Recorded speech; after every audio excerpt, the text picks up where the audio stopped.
All right, I think we're live. The little yellow box that says live in black. Yeah, exactly. Yeah, we're on the internet. What's up, YouTube? There he goes again. How's it going, YouTube?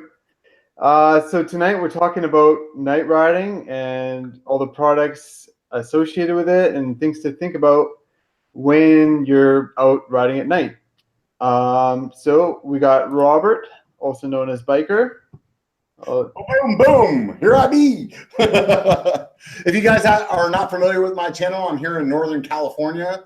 I am a pillar of fitness. Can you tell? Pregnant? Not pregnant. Not pregnant. So that's what I do. I ride bikes and complain about climbing. And apparently, I'm an aficionado at night riding. Moving on to Josh. All right, guys. My name's Josh. My channel is the Daily Mountain Bike Rider. I'm up here in Bellingham, Washington. So if you aren't familiar with me, but follow Eric, Eric is like as far southwest in Canada, basically, you can get, and I'm as far northwest. So for all you U.S. followers of Eric, come hang out with me. As far as my night riding, living in the Pacific Northwest, night riding, you just kind of have to do it if you want to ride your bike in the wintertime. So done it way too many times, had some terrible experiences. Saw a guy break his pinky and had like 9 surgeries on it after a night ride. So I love night riding. Stoked to talk about it. And to Gene. Hey, I'm Gene, and I am regular guy mountain biking, even though I can still see BC POV in front of me. So I don't know if you even see me or not, but I'm here. I'm here. Yeah. Am I on? Okay, good. Because I think I'm a little better looking actually. But anyway, we got to keep the energy up because if not, Rob just rolls over us like a steamroller. I love night riding.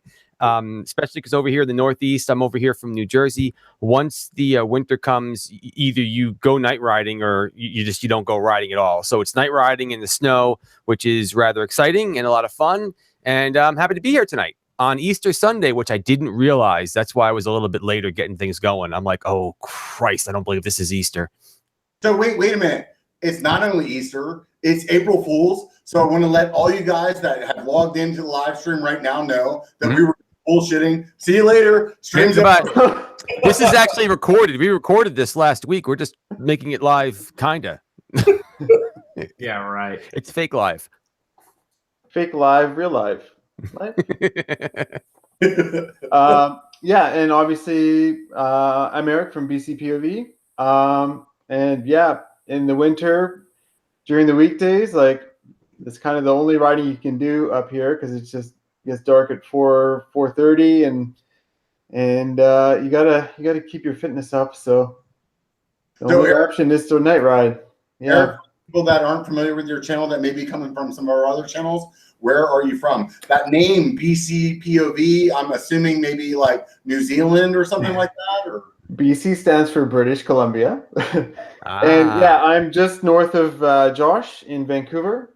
So like I ride a lot of like Squamish, Whistler, then like occasionally I'll get out to Vancouver Island or more east of here like Nelson or Kamloops or places every once like in a while you get a road trip to Japan too. So yeah, actually I'm doing a lot of Japan videos right now. So yeah. So yeah, maybe we should start off with like what. Well, I guess we already talked about a little bit, but why we night ride. Do you want to start, Robert? Yeah, I'll definitely lead into it. So for me, night riding is really just like what you guys were talking about. Once winter comes around, and I don't know if everybody in the world that's watching us right now that they have time changes, but here in the U.S. we change time, and whenever that happens, the sun is down at like 5 o'clock. Yeah. And if you're a mountain biker, what do? You either quit your job or call in sick or you get a light. And so for me, it was like, okay, I'm going to get a light. I'm going to go out and ride. And when I first started, I had no clue what I was getting into. But what it ended up to be was a beautiful thing. It definitely is something that you initially start to do just so you can actually ride your bike during the week. You can still have those after work rides. Mm-hmm. And what it did for me was it opened up a whole new world in 2 different ways. One, that I could ride at winter, and 2, it made me realize that like every trail that I thought I mastered became brand new. And the one thing I noticed when I first started night riding is that it felt as though you started mountain biking for the first time. Like, not that you're a novice or anything, but it was just a completely different feeling than riding during the day, and it just felt so new and so fresh. Did you guys experience the same thing? I think one of the biggest things that did that was because of the way that the light is, and we'll probably talk about this in the stream. There's two different kinds of lights that you can use, but the light that I was using is not as, it doesn't shine the same way the sun does. And so the way that it casts shadows on things, or the way that it doesn't cast shadows on things, it really makes you learn how to ride looser. And then also, you're in the middle of the woods, in the middle of the night. And even though you've gone around this corner 25,000 times, when you're standing there in the dark, you're like, where the hell am I? Yep. No, what I found, I've had a lot of people say, you know what, you're riding at night, you're going to have to ride slower. And let me tell you something. I actually feel like I ride faster at night because I can see less, and I'm relying on the bike to just do more stuff. And I just I don't have the ability to worry so much about things because you can't see as much of it. You just got to go and do it. And a lot of times, I remember one specific trail where we were doing it and we're like, oh my gosh, we're back already. We didn't even realize it, because the other thing about hills, you can't even see the length of the hill. You're just going. Most of the time you go slow when you're climbing a hill because you see the top and you're like, oh my God, I can't believe I got to climb this freaking thing. You're like, I'm there. It's crazy. Like what you just said just reminded me too, is like not only hills, like that technical section that you may or may not have biffed on a million times, like because it's dark and you don't necessarily know exactly where you're at or how to pick that line perfectly, you may have rolled through and been like, oh, wow, just like that.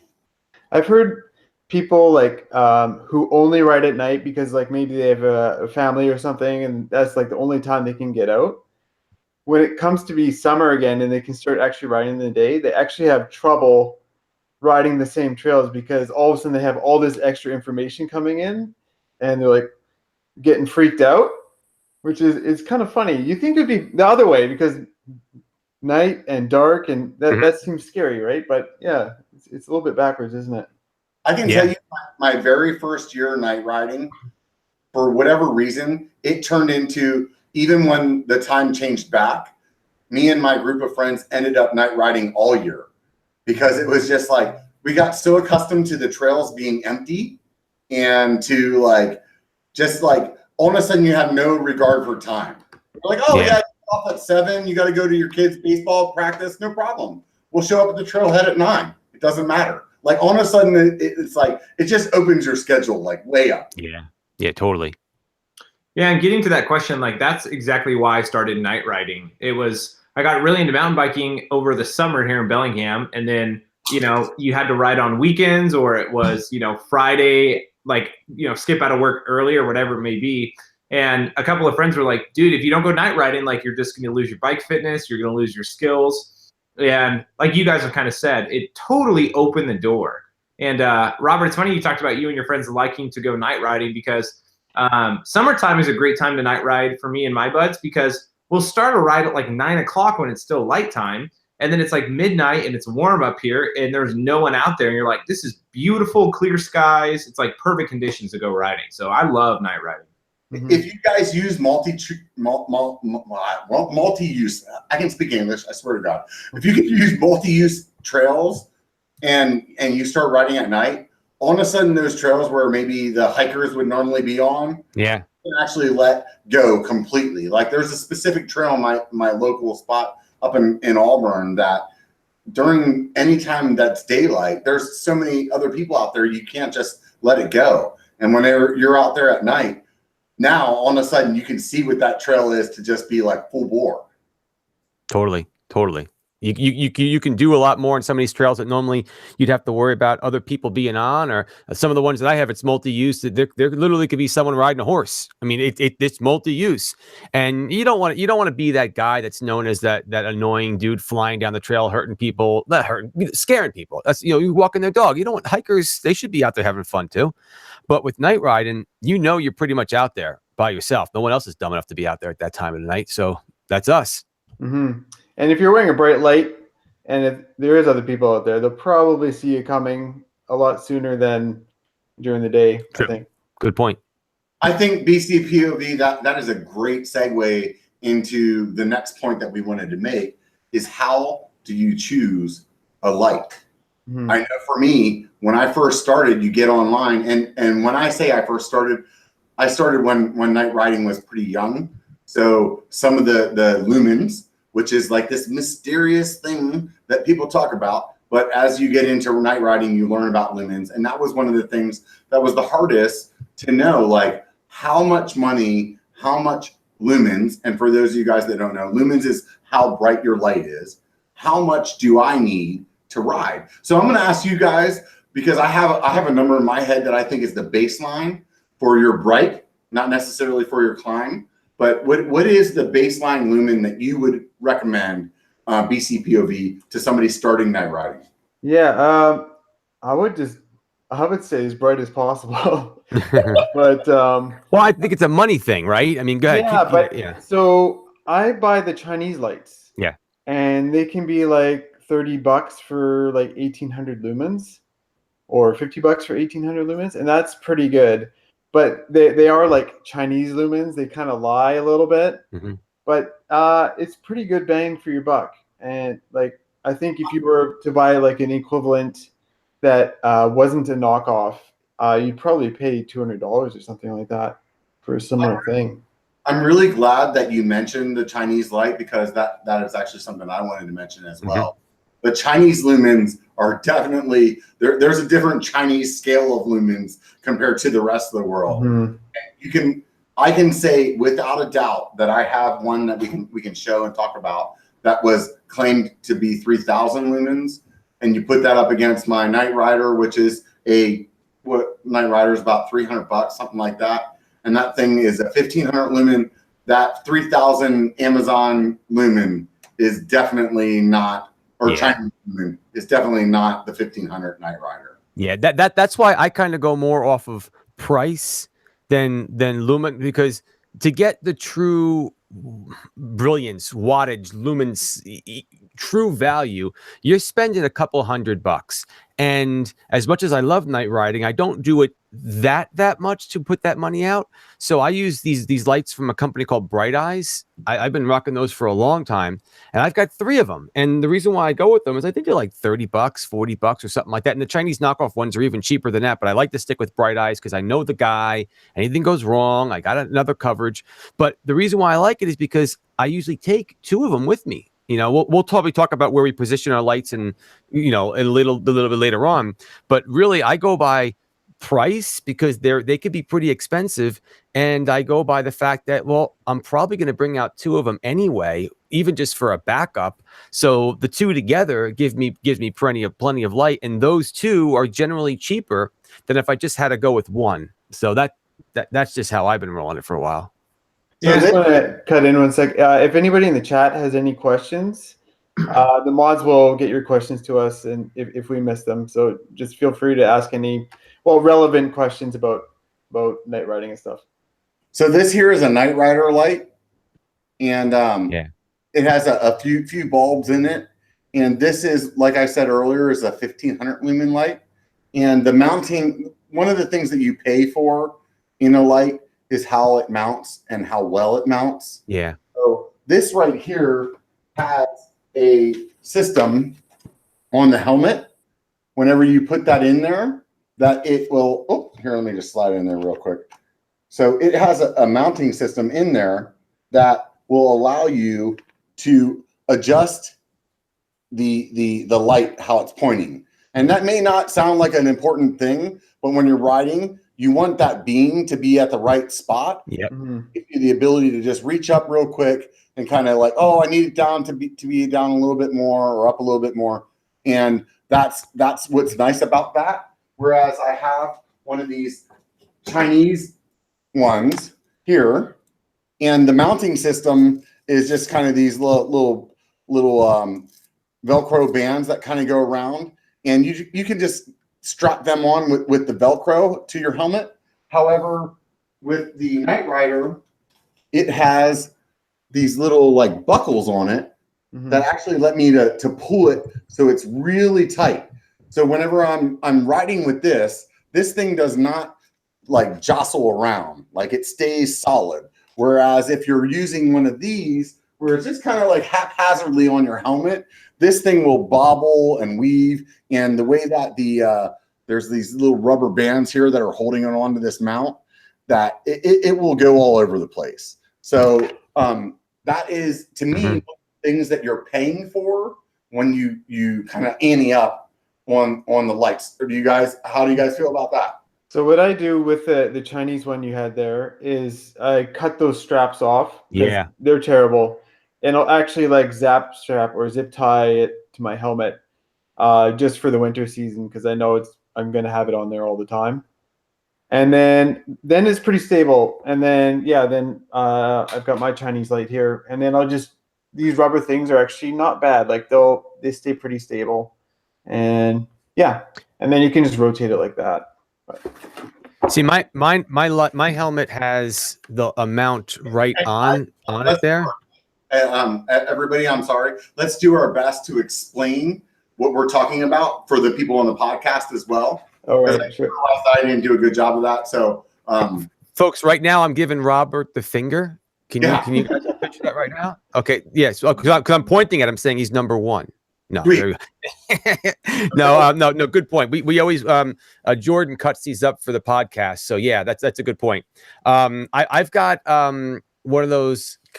Was it Cali helmets, and it has the mount on the visor that you can put lights and accessories on it. So, because if not, you are strapping these things to your helmet somehow, because most of our helmets have ventilation on there. So it's tough to really stick something on there always. So you can use a strap, but you guys are right. I mean, they do kind of move a little bit. I like yours, Robert, because you kind of put it in the right place and it locks there. The rubber band ones, they slide a little bit. Sometimes I'll take some of this special tape I have that's got like a texture to it that keeps things from moving, and I'll wrap it in there.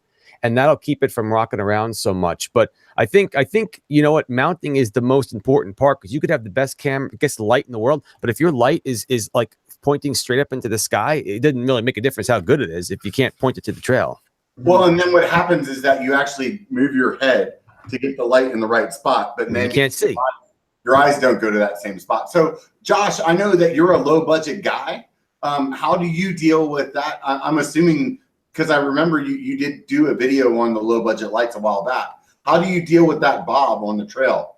Yeah, well, two things, and kind of answering the lumens question, I'll go into mounting. For me, picking a light is a lot less about the lumens on the light, and it's a lot more about the what is it you call, what am I thinking of? The spread of the light. Yeah, right? yeah, it's a good point. Yeah, because a really, really bright light with a really fixated kind of spotlight isn't as useful as a big light that has a wide spread on it. And I tried some Night Rider stuff that was a spotlight, and I really didn't like it. It was super bright where I needed it, but I was looking for something wider out. So the lights I use, which we'll talk about in a little bit, I guess, I have a perfect mix of what I found I like. For mounting, all the Bell Supers, I think all of them, I don't have it on here, but there is, and I'm displaying this for the podcast people, they have a special GoPro mount right for the top of the helmet, which is perfect for a secondary camera for us filmers. But my lights, they have a little GoPro attachment that come with them. So you screw it in there super tight, and they're super easily adjustable, and yet you can get it.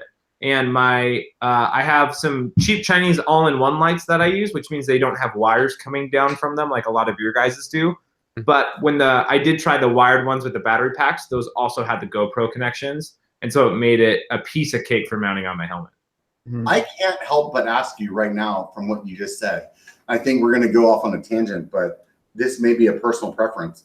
I would much rather have a spot than a flood. So what I do is Where I get one of each. Yeah, that's what I do.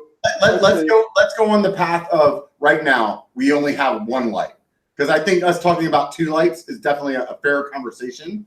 But if you were going to have one, to me, one you're putting on your head. For those of you guys that have never ridden at night, if you put it on your handlebars, and when you turn your handlebars going around a turn, all of a sudden you can't like look forward into the trail. So typically, for my personal preference, is you want it on the head so you can look around that corner. And I would personally want that spot over a flood. Yeah. I'm a flood guy, but good, man, good. Yeah, I guess if I had one, I'd probably have the flood. But yeah, I don't know. What I do is I stick the flood on the bars, tilt that closer to more in front of my wheel, and then I'll have the spot on my head, and then it'll be like a brighter spot further away, kind of thing. Yeah, that's how I do the same thing. I mean, you know what? These cameras these lights could be so cheap for like $30 or $40. I'll try to do the flood on the bars and spend my money if I have to for one of the bars. And this is my 2 cents. I don't want to come off snobby, but I really think if you want to ride mountain bikes efficiently in the woods and you want to do it at night, I think two lights are getting a little bit more of a necessity now, especially because they're coming so far down in price. In the olden days, when they were like $400 to get anything that didn't have double A's in it, I wouldn't blame you for only having one light because it was just too expensive. But it's not like that anymore. With the LED lights, you can get a good light. In fact, my next helmet light is going to be the one that doesn't have the battery pack hanging off. Just like they're so freaking bright now that anyway, that's just my 2 cents. Gene, and I think what you're saying is completely valid. Yeah. Going directly into the next topic that we wanted to talk about with the mounting options. And the mounting options really comes down to exactly what you said. There's two reasons that you need two lights in my eyes. One, that you want that spot so that you can point your head at that technical section or that thing that sounds like a chupacabra in the woods that's really a squirrel. And two, so that you can have a light that in case one of them dies, you're not going to die. Because I don't know about you guys, but I was riding back in the days when they were $400 a light, and I had one, and that battery died in the middle of like a bombing section. Guess what, dude? That was not a fun feeling to know that there's a 30-foot drop to my left and I don't know where I'm going. Yeah. So that is, if anything, the biggest reason to have two lights. Yeah, and most of the lights, well, Gene just mentioned that his light is the battery is within the light itself, but like my lights come with a separate pack attached separately from the separate battery pack attached by wire to the actual light itself.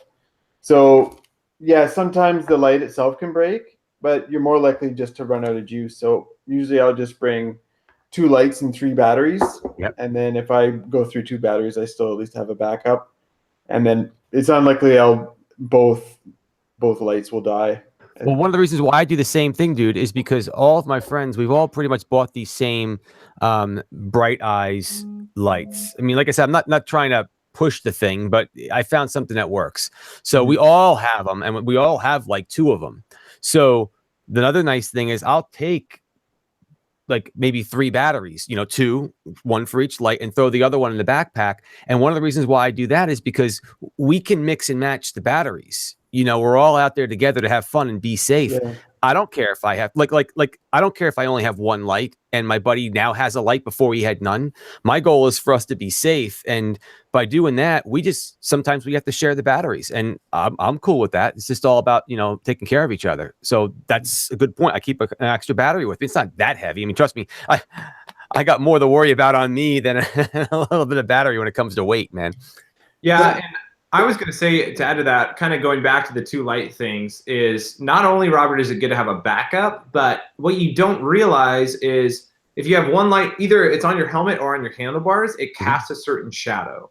And so those shadows are hard for you to get used to. Yeah. A light on your handlebar is going to cast a different shadow than one on your helmet, but those together eliminate shadows. And that's kind of the goal. So for me, it's if 1 helmet light burns out, I'll be honest, I've done a ton of night riding.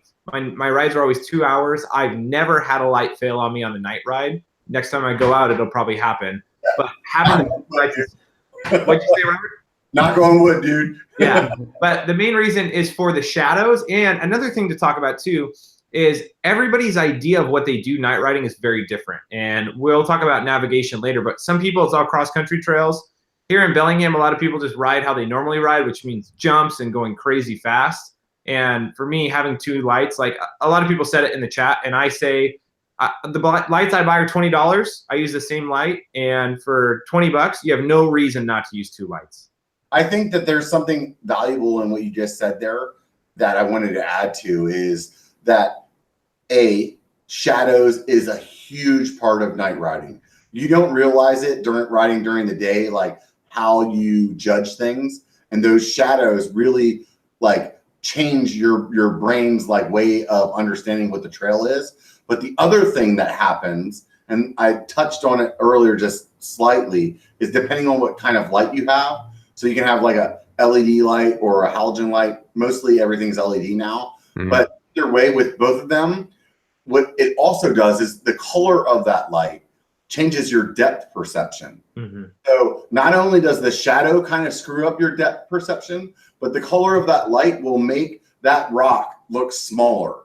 And what it really does is it, and I think that's the beauty of night riding, is it makes you learn to ride looser because your depth perception is screwed up. And if you're doing jumps like Josh is talking about, I don't do.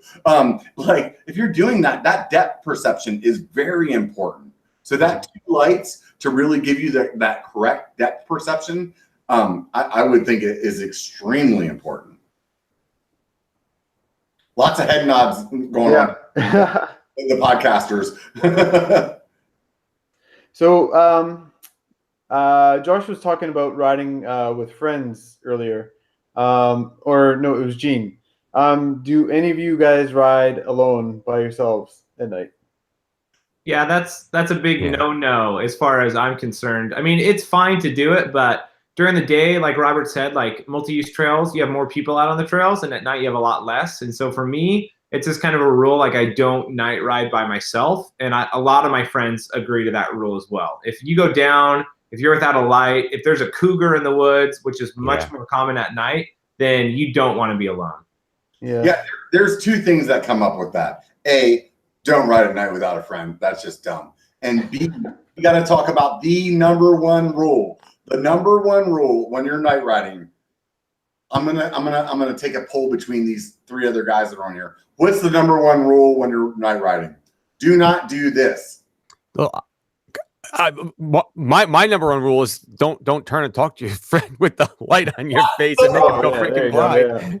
Do not look your buddy in the eyes. When you're night riding, you learn how to all of a sudden be a submissive like goth kid, because every time you talk to your friends, you look at their feet. Because if you look them directly in the eyes with 1,500 lumens, it's a bad day. I'm usually like this. I'll just cover the light with my hand, and that works all right. But. I once in a blue moon, I'll go and do a night ride at night if I'm just getting really desperate, and I'll do a basic trail. But I'll tell you this, if I am dumb enough to do something like that, it's more than clear with people that I let them know where I'm going. I let them know the trail. All of my friends around here know these trails by the back of our hands.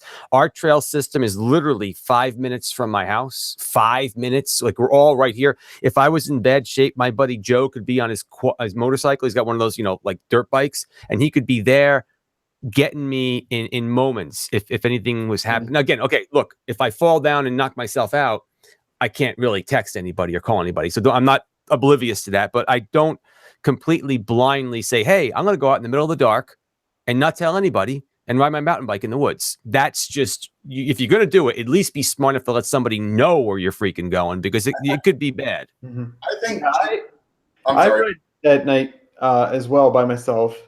But yeah, I'll tell my wife what I'm doing, and she can also see on her phone where I am. Like on Google Maps, you can actually share your location now.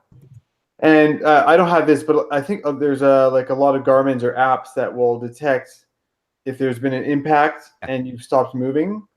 It'll like give you like a 30-second alarm, like turn this off, or otherwise I'm going to contact whoever your contact is, and they'll be alerted that maybe there's a problem, and they'll first at least try to call you, and then send a search party. I actually had that happen to me on the video that I'm editing right now. Like that Garmin thing went off. But what I was going to say was PSA wise, like daytime or nighttime, it doesn't really matter. You have to tell people where you're going. But when I'm riding at night, I definitely am like, this is the trail I'm doing. This is the trail I'm turning at. This is the next trail I'm doing. And this is the next one. And even if you get to a spot in that ride where you're like, hey, oh, I want to do this instead. No, like stick to exactly what you told where you were going, because you don't want to spend a night in the woods with like a neck injury or something like that. It's a bad idea. Yeah. Mm-hmm. Yep. Definitely. So let's see. As far as lights go, I think we've covered the fact that you really should probably be rocking two. I don't think they're too expensive to if you really are only going to buy one just to see if you like night riding, then make sure you're going with a friend, so at least you have that backup system. But I think that two is not that far out of reach nowadays, folks, because they're not that expensive. I also think that nowadays you don't have to toss several $100s out to get something decent to get going. That's what's so amazing now. For a couple bucks, I think we all keep bringing up the same Chinese ones. I mean, they're all the same things. You can get going for a couple dollars and be pretty safe and have a little bit of redundancy going on out there. For me to get redundancy, the first time I did it was with a $30 Amazon light. And the only reason that I did that was one of my buddies, like I had this like $300 night rider, and one of my buddies rode this $30 Amazon light for like a year. And after he did that, I was like, actually, okay, I'm willing to accept that it will work. However, I will say with the cheap lights, and two of you guys are on here and I want to hear your experience, I'm just super paranoid with the cheap lights and water, like when it's raining and stuff. Like, how are you, because you guys are in the PNW area, like, have they ever, like, has that made you nervous? It's so wet up here, and often it's raining and muddy, and the lights, like mine's got a bunch of mud on it, and it works fine. So yeah. I've never had any problems with mine, and I'm just curious too, because all you guys have shown more spotlights for your helmets, and I know you use them on your bars too with packs, and Eric was showing that, and Robert and Gene. I actually use these guys. They're all-in-one lights. Yes. So they have a little port on the back that you like plugs it up to be waterproof, and they're like shown as being super water resistant. So I've gotten tons of crap on these, and there's no problem. And this is the only light I use. I use one all-in-one on my helmet, one on my bars. And another thing I'll say for you guys is dealing with those dang battery packs. I know. Gotta wear a backpack. So you put one in your backpack for your helmet. You're dealing with the lights plugging in, and I know they have quick connectors, but then you're strapping the battery pack to your bike. It's just another obstacle. So I know all you guys deal with that. I'm curious if you guys have tried all-in-ones or if you've just stuck with the battery packs. So the reason I've stayed away from those is because I don't want that extra weight on my head. Like, it's already like rocking my helmet back and forth with just the light. So I just don't want that extra battery weight on there. But I agree that like having that cable dangling down into your pack is pretty annoying sometimes. Well, it screws with your range of motion. When I first started riding, all the lights that I used were all in one. And one thing I will say is as I got higher in the lumen with the more high dollar lights, they got heavier and heavier. And initially you're like, oh, this is fine. It doesn't bother me. But I've done some 3 and 4 hour night rides. And over time, the heavier that you have it up on, because I've even had like a or a light that has the battery on it that I just mounted the battery to my helmet as well. And over time though, that weight really kind of, it starts getting super annoying. Yeah, for me, I can't say that my night rides are generally all that long because we're already going out late anyway. But when I have this thing going, this helmet over here, so I got my helmet up here right now, and I'll actually take my buddy Frank put this together, and it works well. We'll take the battery pack and put it right back here. Now I know, I know, like you guys were saying, okay, the weight, but one thing you have to understand is by doing it this way, it does counterbalance the weight a bit. So it helps, and you have no more wire hanging down. So this works well, but I still want to get this single battery light thing up here with none of this on here. But I mounting this thing onto my frame, I don't see that being that big a deal. It's pretty easy going. When for the podcasters, when he said here, he was showing the back, mounted on the back of the head, the back of the helmet. So he was zip tying it or velcroing it to the back of the helmet, and then the light being sort of front focused was what he was saying would offset it a little bit. Yeah. And when I mount the battery pack to my bike itself, it doesn't seem like it's all that bad. It is one more thing. It's one more wire. It is a bit of a pain. I mean, look, yours is much easier, dude, with just you clamp it to the handlebars and you're done. So I can't even say that this is easier than that because it's not. Yeah, yours, it goes right on the bars right over there. It is a lot easier going. And not even that, but like the coolest part, and this is what I really noticed, is when you go night riding, I've got to get all my battery packs charged. Then I have to mount them onto my bike. Then when I'm done, if I have to clean, I have to take them off. Whereas this thing, it's got like this metal connector. And once again, we're not spokespeople. These are $20 lights, right? Like they're trash compared to some people. But this just like slides right off, and that stays on my handlebars, and I forget it's on there half the time. That's nice. All that's on my bike. That's nice. Now, one thing that I'll bring up, I have to say about the lights that I use. We all seem to be using something similar. The ones that come from Bright Eyes, they have a diffuser lens that you can pop into them. So I use the diffuser lens for the one that I put on my handlebars. That gives me more of a broader light, the flood, if you will. And if you don't put that diffuser lens in there and you leave the stock lens, you get more of the spot. So I've got the spot on my head and the diffuser on the bars. It's the same light, but it does it that way. And that seems to work out better for angles. I think we can all agree that the spot on your head is better and the flood on your handlebars is better. That's how I like it. Eric, do you agree with that? Yeah, I think so. Yeah, that's how I do it. I actually really don't like spotlights. And so I also don't like super flooded lights. So I use the light I found, and I probably bought like 8 or 9, $20, $30 Amazon lights before I found the ones I like. It has a good mix of light and been good. What'd you say? Good about one expensive light and been good. Yeah, well, no, because the expensive lights I've tried have been spotty. I don't like really tight spots on my head because I realize I really need that. And so I have an in-between. And so I don't like spots. And most people I ride with think I'm a little crazy for that. And I realize that. So my thing is that, like, crazy. The further the light shines, the dimmer it gets, right? Like it loses energy the further it goes. So yeah, I tend to just want to focus all that energy into a smaller spot so it's a bit brighter further away. And then I use the flood just close by because it's close, right? So we did talk about batteries there for a second, and that was something that we wanted to bring up in this when we were talking about it ahead of time. So battery life is actually something that you really want to pay attention to when you are looking at lights. And I can tell you that even with a high dollar light or a low dollar light, battery life is super important. And you really need to make sure that you understand how long that battery lasts. And not only by how long it lasts by what the marketing says when you purchase it, but actually how long it lasts when you use it and whether or not it has a indicator of some sort. And I can say that even with my high dollar light, whenever my battery came to the end of its life, I ended up purchasing an Enduro battery for mine, which is like this thing. Enduro, bro. But with this light, because I'm carrying it in my backpack, Jesus Christmas, it will last. I can run full blast instead of changing my beams while I'm climbing. So yeah, that's a good point. I'll usually just run one light at the lowest setting.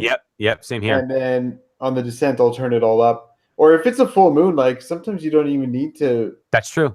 To turn the light on the climb, but that is one of the nice things about running two lights is that whenever you're on the climb, hey, this is a grinder. I know I'm going to be climbing for the next 35 minutes, but I do need to see, and maybe it's enough tree cover that you can't see the trail. Then what you do is you turn off your headlamp and you leave that handlebar on, and you put it, because usually most lights have different settings. So you'll put it down to its lowest setting so that battery will last a long time. And that lowest setting when you're moving very slow and you're climbing is good enough. Agreed? Agreed. Yeah. Side note, I have a quick question. Robert, why is that called an enduro battery pack when that thing has nothing to do with enduro or going fast?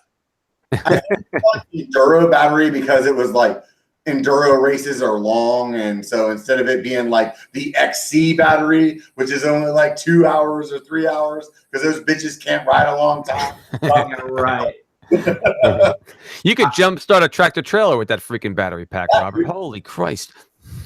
I saw a question. Twitchy Nick says, "What the heck did people do before LEDs?" Well, they had really dim lights and big battery packs. Yeah, they hit a lot of trees. I can also tell you guys honestly, and this is I will give you a little leader into a story on my channel. If you don't follow it, there's a guy I ride with, and we call him Moonlight Leatherfoot.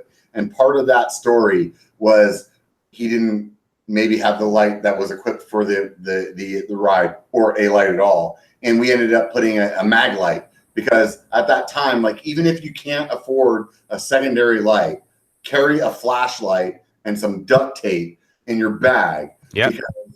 If it can fail, there's a possibility on one ride it will. So always have a backup. Like, always have a backup. Okay, we got a few other questions here.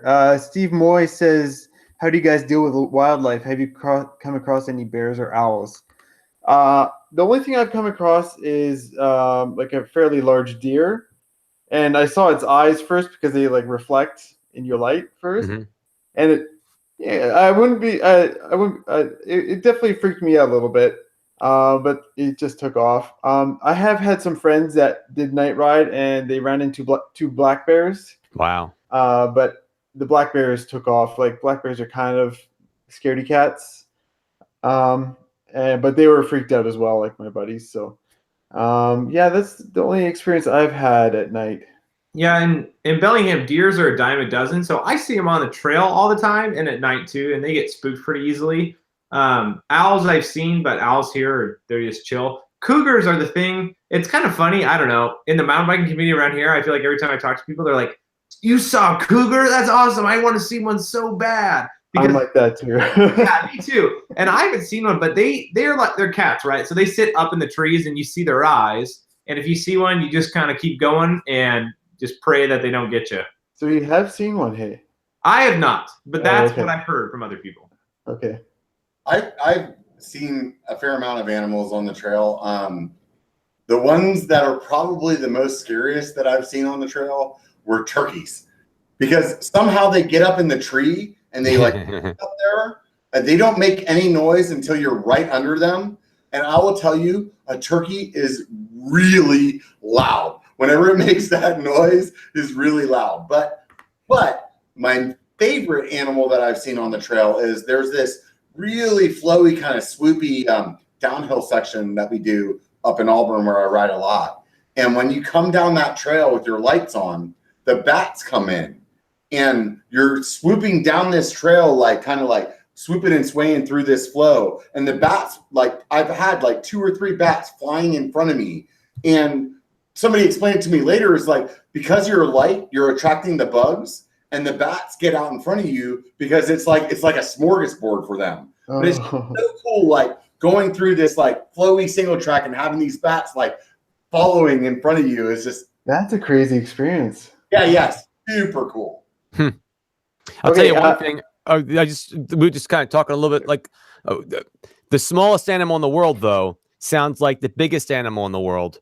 Oh when yeah. you're at night. Let's just agree about that. You guys could all sound as brave as you want and put up your big macho-ness. I'll tell you right now. We were just joking over here. A squirrel sounds like a freaking monster out in the woods. When you don't know what you hear, what's that rustle? Because I haven't seen a lot of animals when I'm out there, but part of it is because it's dark. Like I don't see anything. I don't even want to think about it because it scares the hell out of me. A twig as big as my pinky breaking in the woods at night sounds like a tree just being snapped in half by Bigfoot.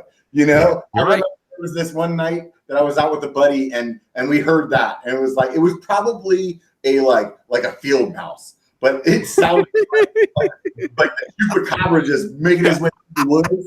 And we were like, "That's it, we're out of here." We just took off pedaling, and then real quickly I realized that there was an uphill, and I was like, "I'm the slowest guy." like the way that the predators work and the food chain works is they pick the weak, and I'm like, I'm the weak. This is not going to be good for me. MLC Adventures wants to know which Garmin you had that had the alarm on it, Robert. Oh, I have the 520. Okay. So there's somehow it hooks up with your phone. So obviously, if you're out of cell signal, that won't work. But I had it happen for the first time just on the, like I said, on the video I'm about to release. I actually didn't even know what the hell was going on. I went over the bars into the bushes. It really wasn't a bad crash.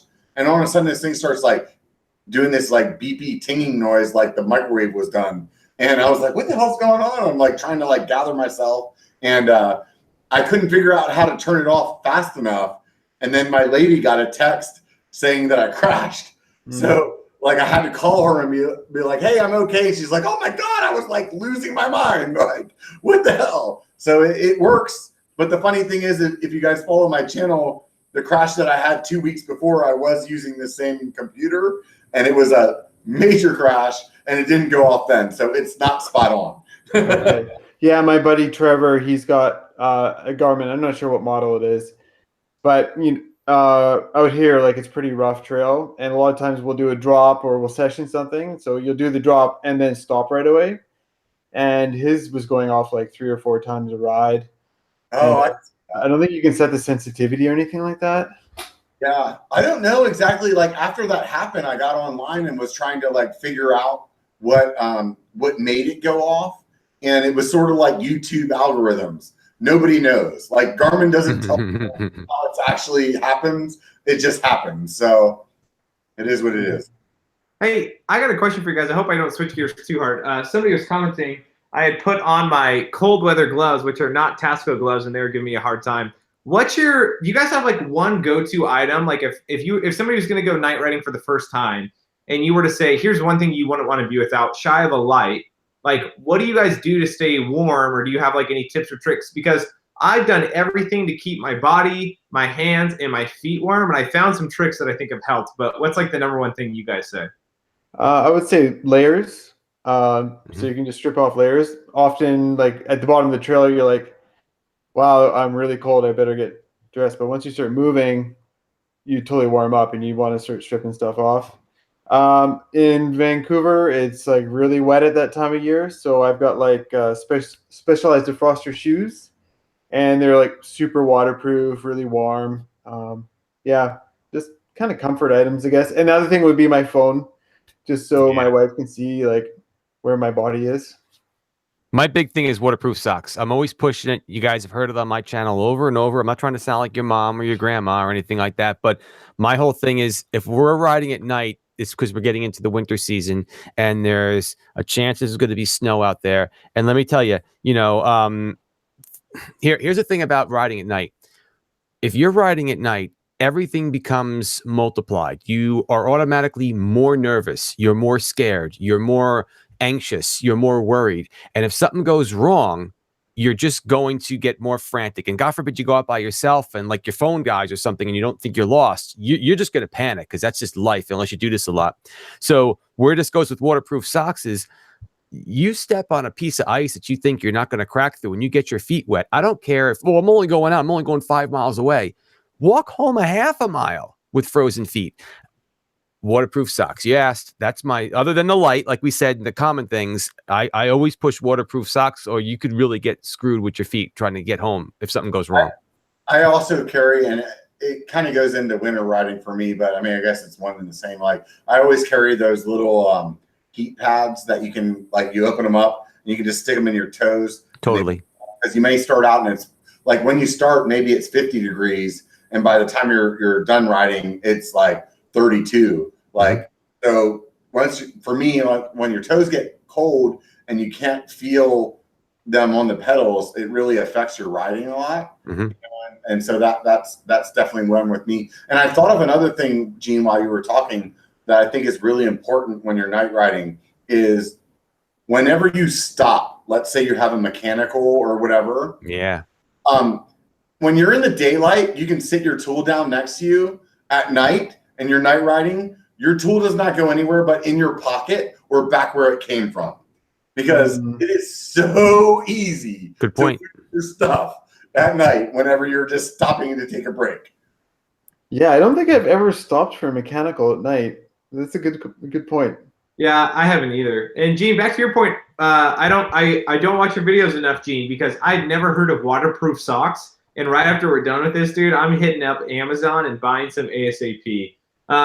The other thing for me, my thing is my hands and my feet. And it was so funny because people are saying what they do for their hands, and some people are saying they wear gardening gloves under their bike gloves. Mountain Bike Geek, who's John, says he wears a pair of latex gloves under his mountain bike gloves, which I've done.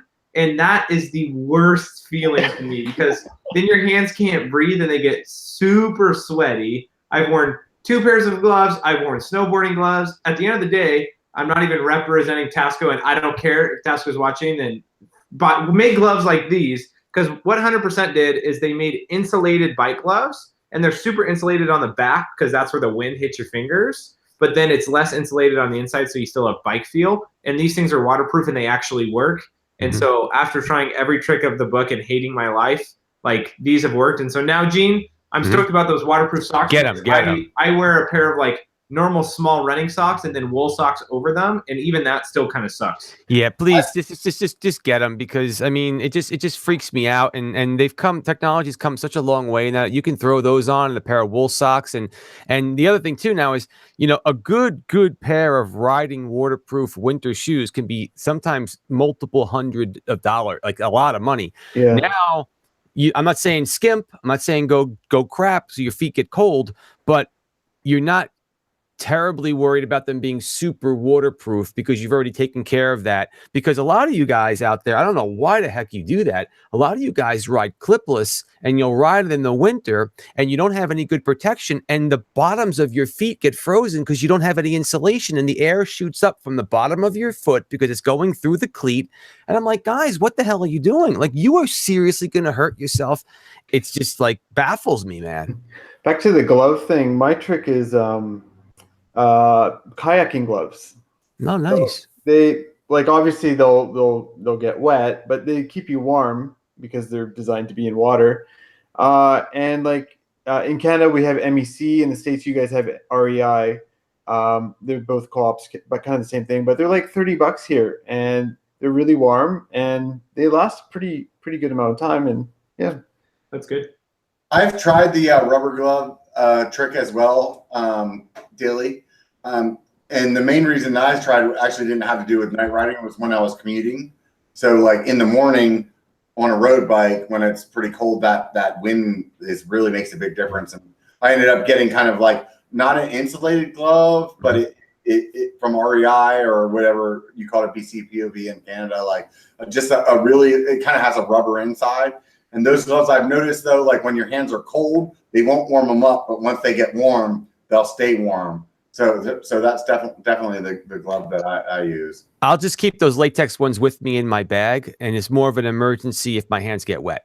It's one of those things where it's like, look, you know, my hands got wet. I fell in a puddle. I mean, I know it sounded freaky but Robert, I was kind of giggling inside. I'm sorry, but you were telling me your temperatures, and I'm sitting there going, that's a warm day. Like, we're talking -0 over here, and we're out mountain biking. It could be like 3. It could be -3, where like if the wind hits you, if you're not covered, you're talking serious frostbite. Why are we even out there? Because we're just get serious frostbite in California at like 42. Cuss jar. Oh man. Have any of you guys used those like spot trackers, or basically a satellite assisted way to tell your loved ones where you are and if you're having problems? Yeah, so Strava now has this thing. Yeah. Something that Strava calls something. Anyway, it's this thing where you can send your emergency contact to 3 people and they can track your ride. So that's what I use. Yeah, but that's on data. Like if you're outside of a cell network, like the spot tracker will communicate with a satellite and tell your family where you are. I've heard mixed things about them. I know Brian and BK, Brian BKXC. Thank you. I know he was using one for a while. I don't know if he still is, for obvious reasons. The guy's all over the freaking place. I don't know. I thought he had mixed opinions on whether he liked it or not. So yeah, I'm gonna. Luckily for me, I'm not that far in the woods enough, like far away, that I could. I haven't done the Strava thing yet. I have a Wahoo that I'll probably be doing more stuff with, or I'll probably kick that Strava thing on and use that more. I think that's a key point that you're bringing up that we wanted to touch base on was navigation. Yeah. Don't go ride a trail you haven't ridden before in the dark.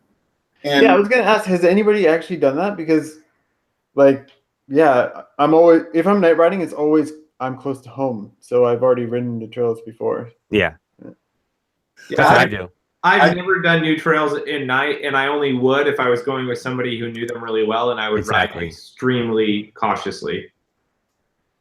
And have you what was I going to say? Have you gotten lost on your home trails? Because here in Vancouver, most of the trails are off like logging roads. They just kind of zigzag up the mountain, and it would be pretty hard to get lost in that situation. But I've never gotten lost, but that's only because I would never take that chance. Like we have a set. We don't even hit much of the technical stuff because it's just not like, okay, it's fun to be out there, but if anything, even a flat tire is worse at night. So I'd much rather just do something with my buds. Cause I'll be honest, if we're going to go riding at night and it's that cold, it's more about social. It's more about saying that we were crazy enough so we can go home and sound like we're tough guys. You went out when it was -3. Yeah, we're so tough. As long as we can say we went out and came back, I don't even care about the trail. I just want to say that we were able to do it so we can sound cool. So we keep it pretty easy just to go out and do it and come back. And the other thing too is, and I won't dance around it because it's pretty clear, I'm not in the best of shape when it comes to some of this stuff. So when you're talking about layers, I sweat pretty hardcore out there. And I can't push it too much, or I just get too wet and I'll get sick because I'll sweat too much. So I don't, if I go at night at all, I'm generally not pushing my luck much. I keep pretty basic. I definitely don't try to ride new trails in the dark, but I have. And I think the key is maybe you're riding in an area where Trail Forks is available. B, if I'm riding anywhere new, even if it's like there's a possibility that I may get a little like confused, I always have a paper map as well. But I will say that at night, even on your trails that you know so well, every one of you guys for sure can tell me that you've had this happen. You stop somewhere for a break, or like you come around a corner and you're like, oh, I know where I'm at. And then you're like, no, I don't. It's really easy to get turned around. So one of the things that I do carry in my bag when I'm night riding, and I will say that this is probably one of the most important things, is I carry a lighter. Because if I'm ever going to be stuck in the woods because I got hurt or I got lost or whatever, fire is actually a good thing for two reasons. A, it keeps you warm and alive. And B, it's a great beacon. Yeah. So if you're going to night ride, I would say that was one of those things that were earlier when you were asking, like, what should you carry? Carry a freaking lighter. So I know we started things out a little bit about bike lights, and we're moving things around about night riding and different things. If we bring it back to lights a little bit, I only want to ask this because we've only talked about the primary lights. Do any of you guys use lights anywhere else on your bikes other than the obvious, the head, the handlebars? Do you carry like sometimes I'll put a red one that blinks and hang it off my backpack in the back just so it's there. I know for road riding, it's a different situation. You might even get the blinkers and you turn your brake light on, but that's a different scenario. For mountain biking, what else do you guys use? I am glad that you brought this up because I actually don't like you.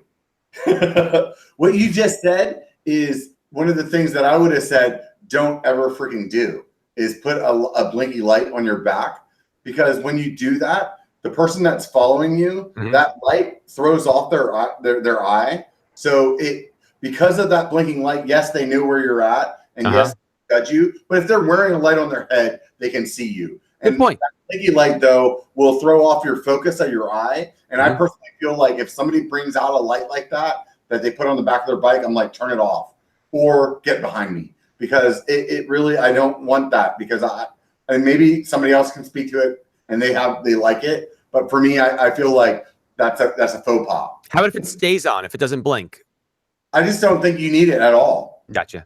It's probably just like, if part of your ride includes a bit of road, and just turn it on for the road kind of thing. And yeah, if you're on the road, I can see that, dude. But on the trail, like if you're in front of me on the trail, I got a light on my head, I can see you. I don't need to like have a blinky light to see you.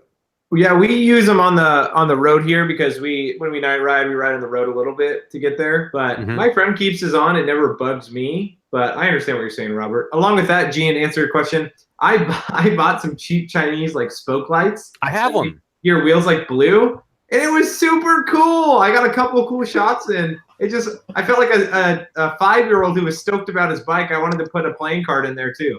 I can't find mine. I'll probably find them before we're off here. But I have little red ones, and they go in there. And I actually was going to go and get the ones. There's some good ones. There you go, Robert. These here I use on my single speed for when I'm riding around town to keep people from running into me, and they do look really freaking cool. But this was on the trail. Oh my god, you should be getting eaten by a cougar or a mountain lion.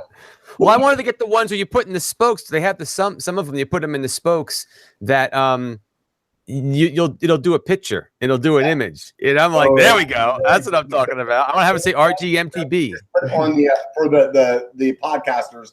The one that I show, it screws onto your valve stem, so it makes this like Tron wheel around your wheel as you're driving. Yeah, that's what these are. They go like in your spokes. Oh, that's cool. Turn them on, and it's just like the coolest thing. It's like I literally bought these to make a stupid video, and watching all my footage, I'm like, that looks as stupid as I thought it did. And I put them on there for fun sometimes. One thing I want to talk about with the Chinese lights is there was a thread on MTBR about a guy. He was charging his batteries, and he left home, and the battery failed somehow, and it burnt part of his house down. So the Chinese lights are cheap, but they're also a bit dangerous. So I'd recommend not charging them if you're not home, or at least charge them in like some kind of metal container or in your oven or something, like, because that's kind of sketchy. I'm glad you mentioned that, because they actually have bags that you can put those lights in that are like, or those batteries in that are like fireproof bags, and they're really inexpensive. One of my friends is like the uber paranoid guy. I'm not that guy, but he has those, and you can just like put the battery in there, plug it in, and if it does decide to catch on fire, it'll hopefully be contained inside of that bag. You know what? People who use Samsung phones have that same issue, so I don't worry about it, man. If my house is going to burn down from charging my device, it's going to happen one way or another someday. These are the little ones I got. I got these little bitty red ones. They go inside the spokes, and then if you twist it, it turns on, and they turn red like that. I don't know if you can tell.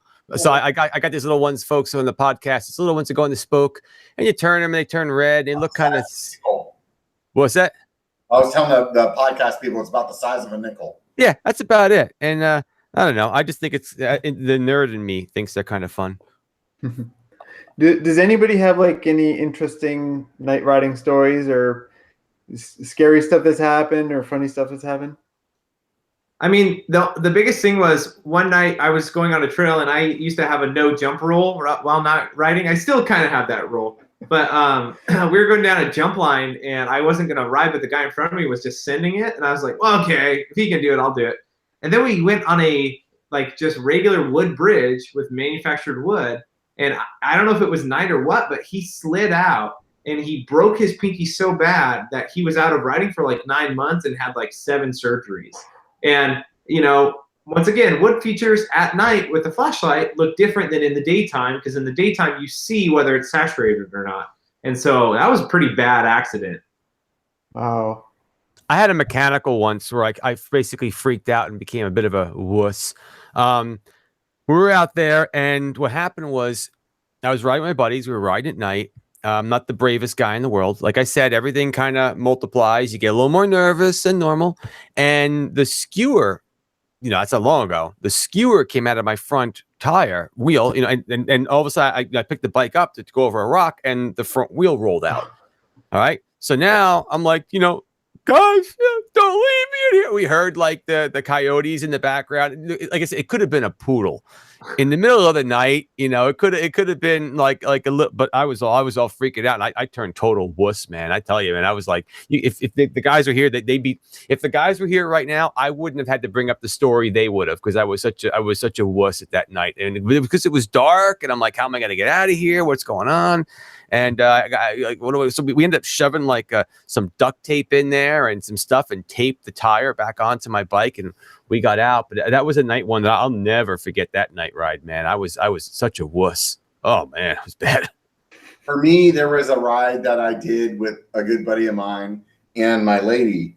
And my lady does not like night riding. And we were doing an after work ride. I think it was like my birthday or something like that. And we did this ride, and we totally did not expect to be at the night. But because we were leaving late, I just threw my light in the bag just in case. And a few mechanicals happened, and we ended up having to finish the ride in the dark. And so me and my buddy were better riders than my lady. So we were like, hey, check it out. We're going to put the light on you. And then she has this like 1800 lumen light that's just like that 1800 lumens, for those of you that don't ride at night, like it's like a headlight of a car. Like it really lights up the trail like it's almost daytime. Like the fear of riding at night with a light that bright, like when you're looking at the trail, quote unquote, for the most part, it's almost like riding in the daytime. So she's riding back, and the two of us are riding in front of her, and we're telling her, just keep the light on us. So we're going down the trail, and all of a sudden, like whenever you're riding like that, every time that you're in front of her, you're blocking the light. So then you kind of like edge the side of the trail a little bit, try to see where you're going, and we're making do. We're definitely not bombing, but we're having a good time. And then the field mouse or the chupacabra up in the woods. And what does she do? Because she does not like being in the dark. As soon as we're going down this hill and we're cooking along pretty good, she hears the chupacabra, turns her head. And when she turns her head, now we're cooking and we have it's black. And I just remember being like jamming the brakes, like, what the hell are you doing? Like, don't turn your head. She's like, but there was something up there. It was like, and she kept doing it over and over again. It's like every time that I would be at like a technical spot, that's when she would hear the chupacabra turn her head, and then now I don't see anything. And that was just, it was fun and it was funny, but at the same time, it was like, oh my God, I'm gonna break my neck. For and me, now you're all blind. For me, it was we were in the Chilcotins, and we had done a float plane drop way out into the bush. Wait a minute, you just trumped us. A float plane drop? Yeah. Oh my it's God. pretty sweet. I recommend it. But it's like at least 50 kilometer ride to ride out, and usually people do it in 2 days, but we were just doing it one day. And we get to a point, and one of the guys is like, we get to a point, and we decide, three of us decide that we want to go over 2 more passes to get some more descending. One guy's like, I've had enough. I just want to take the basically the trail that follows the creek out, which is just a lot easier way to get out. But we were worried about light, so we took the light from the guy that was going to get out sooner because he was taking the easy way out. And so we head up over these passes, and it starts to get dark, and we find out his light that he had loaned us was not working. So we had this massive descent to do, and he was riding. There's 3 of us, and he was riding in the middle of us, and I was shining light in front of him, and then my buddy who was riding in front of him was shining light in front of him. So yeah, we rode out like this, and then we get back to the cars, and we realized that the buddy that loaned the light had not arrived yet, and he should have arrived, and his car should have been gone, but it was still there. We're like, oh. And he doesn't have a light. It's like it's like an hour past when the sun went down. So it turned out that he had lost a small bolt in his linkage, and if he had continued to ride his bike that way, he would have destroyed his his frame because the tire was rubbing. So he basically walked out 20 kilometers in the dark with his like cell phone light. Oh my God. Yeah. And we felt pretty bad after that. And we were kind of like freaking out because like, oh, like, do we go up the trail and try to find him? Or like, eventually he just like, kind of rolled in. He's like, hey guys, I just had to walk out. That's pretty funny. It reminds me of, and wasn't supposed to be a night ride. The other day I was down in the Bay Area riding with some friends, and getting back to where we parked, the sun had gone completely down. And as we were riding, he had got a little bit in front of me, and he went through this intersection. And when he went through the intersection, because all these cars that were going, because we're kind of like still out in the sticks, these cars had like driven through, and I couldn't see if he made a right or a left, or I'm sorry, I couldn't see if he went straight or made a right. So I got to the intersection and I'm like, I don't know where to go. And I don't actually even know where my car is parked because I'm not from around here. So I like went down the road and like went down this hill, and I get to another intersection. And at that point, it's like make a right or a left. It was a T. And I'm like standing there. I'm like, what am I going to do? So I'm like, oh, friggin' Siri will tell you where you parked. I'm like, hey, Siri, where did I park? And then she showed me where I parked earlier that day, like 2 hours away from where I was at. And I was like, oh my God, I am seriously in his, like, how I don't even know how to tell people where I'm at. But fortunately, I had my Garmin. And what I did was I stopped my Garmin ride and I waited for it to upload to Strava. And then I logged on to Strava and looked at where my start point was compared to where my finish point was. And that's how I found my way back to the truck. So having a Garmin on a night ride is a good thing. Yeah, right. Yeah, more data points is always good, for sure. Awesome. Well, I think we covered all the topics, guys. I mean, is there anything else we missed? No, I don't think so. We did pretty good tonight. I think we even covered topics we weren't even going to cover. Yeah, well, stuff always comes up, and you're like, oh yeah, what about this? What about that? Kind of thing. So It's good. yeah, all right. Well, so maybe we'll end it there. If you guys want to talk about your channels a little bit and say bye. Josh? Yeah. Thanks for watching, guys. Once again, my name's Josh with the Daily Mountain Bike Rider. Tune in for me being me and being a goober. That's about it, man. Again, Gene from Regular Guy Mountain Biking. Thanks for tuning in. You know the logo and this thing, and keep the party on the pedals. Tune in, check out the channel. I had a good time with the video I put up today that I thought was kind of funny, and hope you guys enjoy it and everything that we're doing over the channel. Catch you guys later. Be safe at night if you do choose to go out at night. Take it easy and be safe.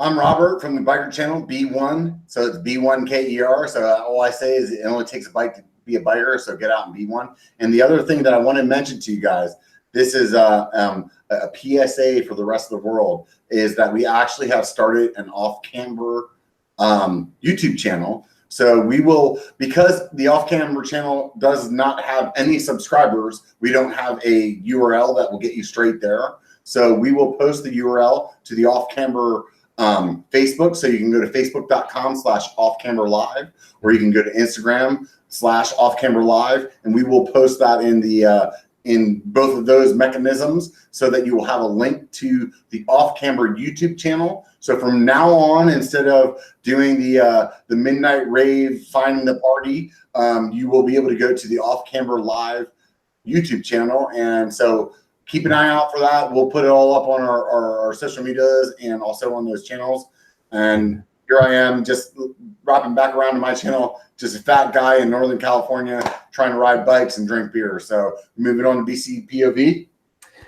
Yeah, thanks for watching, guys. Yeah, I'm sure it's my channel. Maybe most of you know who I am.